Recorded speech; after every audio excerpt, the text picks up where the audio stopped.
David, and welcome to the club. I know we'll be sharing some great times together in the months ahead, and now that you remember, it looks like we're up to a really good start. This past year is coming on so fast that sometimes I have to sit down and figure out where I'm at. Have you ever taken a personal inventory of yourself? When you sit back and think about the things you're interested in, and what your dreams are for the future. I think most people do this when you're in school. Believe me, I was no different. I think when school first began, like most kids, it seemed to me, my one and only goal was to get out. And then you've got to admit that someone young seems like an eternity waiting for a graduation day to come. It's really too bad because you don't really stop to notice how time is flying until it gets late. Now that was my problem when I was in school. It occurred to me and my friends just a couple of months before graduation that we'd soon be out of the shelter of school and into the world.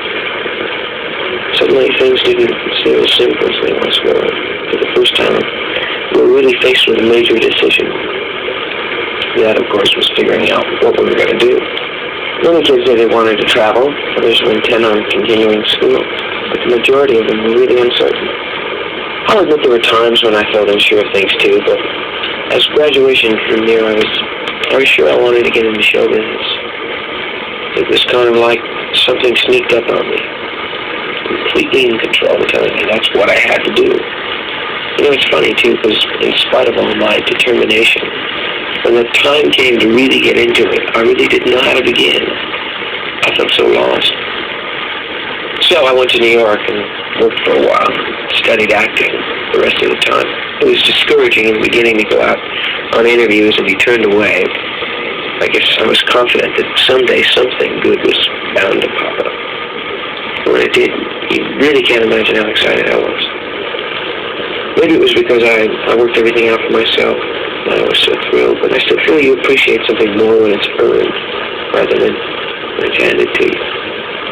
Well, my first show closed after, I don't know, a couple of months, I guess, but I really did learn a lot. Anyway, things did turn out for the better because I met someone who was interested in having me cast for film.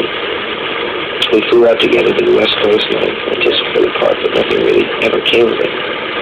Luckily, things did turn out well in the end because during my stay in California, I met some representatives from TV studios who later came and cast me in several TV shows. I think it was at that point that I believed I was at the height of my career. I couldn't imagine things being greater. The thought of having my own series never really even entered my mind. I just considered myself, the same old David Cassidy, just out of school, positive where I was going, and determined to do something about it. I heard countless success stories about people coming to Hollywood and making it big, but I don't know, I never felt it was meant for me. When the Partridge Family debuted on television, it really surprised me to find so many people tuning in steadily to see the show. And when your letters started saying how much you enjoyed it, it really made me realize how lucky I was. Now, I think it was then that your letters got me thinking. Not only was I pleased about the way things were turning out, but you were too. And everything seemed to revolve in a circle because I realized I was responsible for making you happy. Now you've shown me the kind of love I never really knew existed. A love you can share with someone you don't personally know. And I think it's really fantastic because in return I want to do things to please you. So I'm happy when I get up in the morning to do the show and have a concert planned because then it's my way of returning the love you've given me. And really I can't think of a better way of doing it.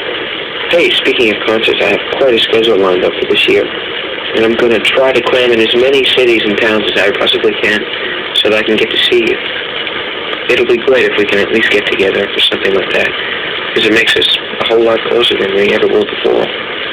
Well, I think I better wind this up because I've talked much too much already. So please, keep in touch because your letters are the best thing that's ever happened to me. And even though it's impossible to answer each and every letter I receive, I want you to know that each one that's sent to me at the fan club or at Tiger Beat is read, and that I always think about you. I really do. So until we're together at a concert or wherever we meet, stay happy and take care of yourself. See you soon.